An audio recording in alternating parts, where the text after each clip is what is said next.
The season's highlights of the Chicago Bears are brought to you by United, the airline the pros fly. Fly the friendly skies of United.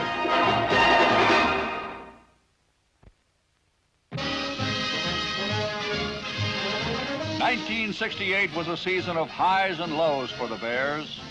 An impressive preseason record, but a faltering start with only one victory in the first 5 games. There were injuries to key players, but never a complete surrender. This was a real comeback team, and for Jim Dooley in his rookie year as head coach, it was a season's experience he won't forget.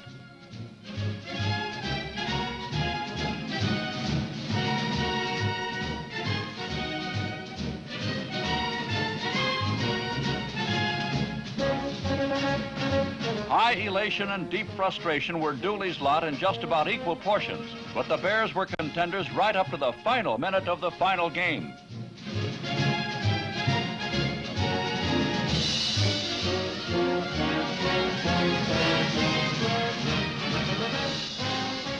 Really a great team effort, for from 1-4 at the start, the Bears made it 7-7 at the end.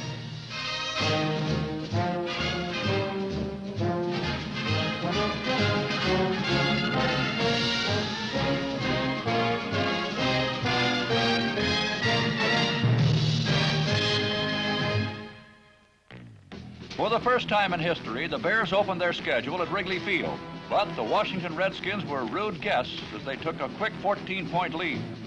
Following the Redskins' second touchdown, Dick Butkus rumbled 28 yards with the kickoff. Not wasting any additional time, Gale Sayers struck the left side for 42 yards before he stepped out of bounds on the Redskin 12. From there, quarterback Jack Concannon, number 11, followed a block by number 72, Jim Cadile, and ran for the Bears' first touchdown of 1968.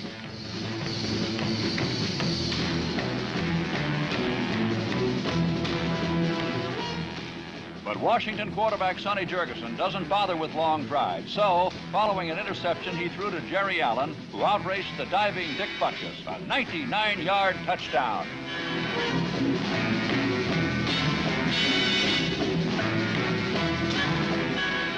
The Bears countered with a 12-yard run by Brian Piccolo early in the second quarter. Concannon continued to spark the Bear offense. Austin Denny, number 84, put the Bears in good scoring position. A pass seemed to be in the making, but with his receiver covered, Concannon ran instead.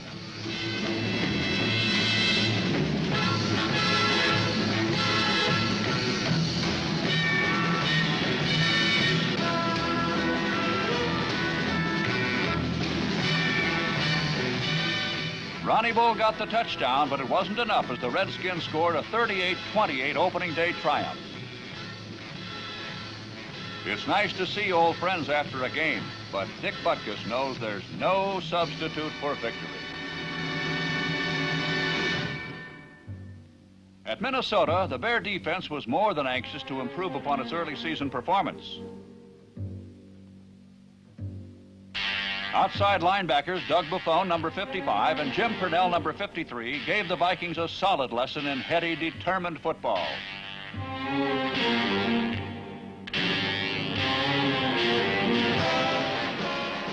Anchored by number 51, Dick Butkus, the Bear defense simply crushed the Viking attack.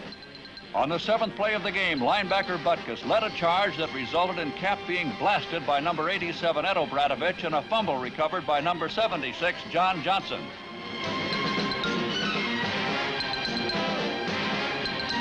This Bear offense thundered for over 400 yards against a team whose defense was among the most savage.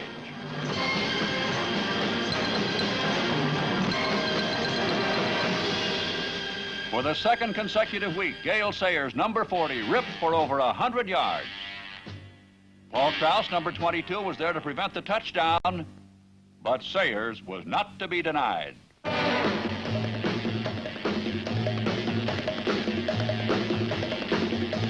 Joe Cap was the party on the play all quarterbacks dread, the interception. Benny McRae, number 26, picked it off and set up another Bear touchdown. Concannon pierced the Viking secondary and hit Dick Gordon for a first down. Ralph Keurig, number 32, scampered 23 yards closer.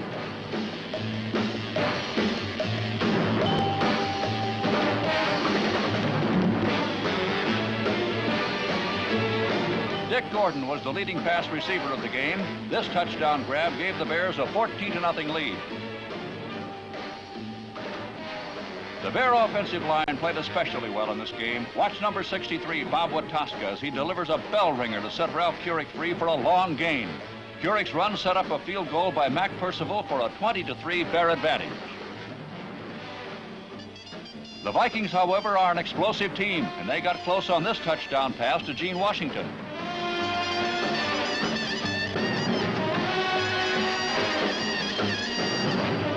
Close was not enough as Ralph Keurig exploded on his own for a 23-yard touchdown. Those are the numbers that brought back the smiles, although they were tempered by the fact that the Bears lost 2 quarterbacks through injury. Young Virgil Carter, number 15, after relief appearances the 2 preceding weeks, got his first NFL starting chance at Philadelphia. Carter took control of the team at the outset as he passed and ran effectively early in the first quarter.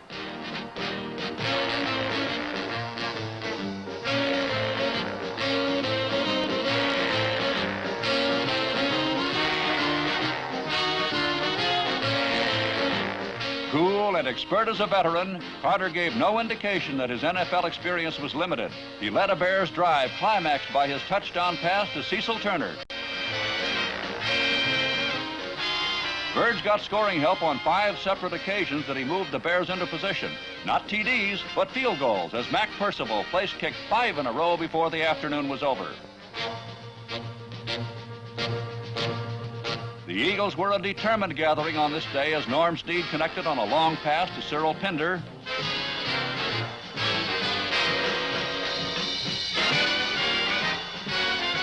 The Eagles' primary weapon, however, is Tom Woodishik, number 37. Woodishik runs the sweep as hard as anybody and can take brutal punishment.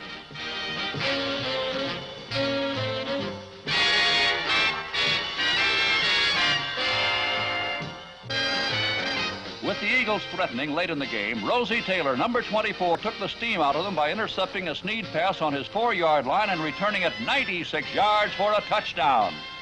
The 29-16 victory was important for Carter and the Bears as it set the stage for a rematch with the still first-place Vikings.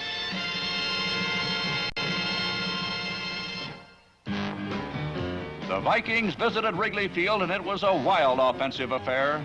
A one-handed grab by Dick Gordon was good for 19 yards and a first down.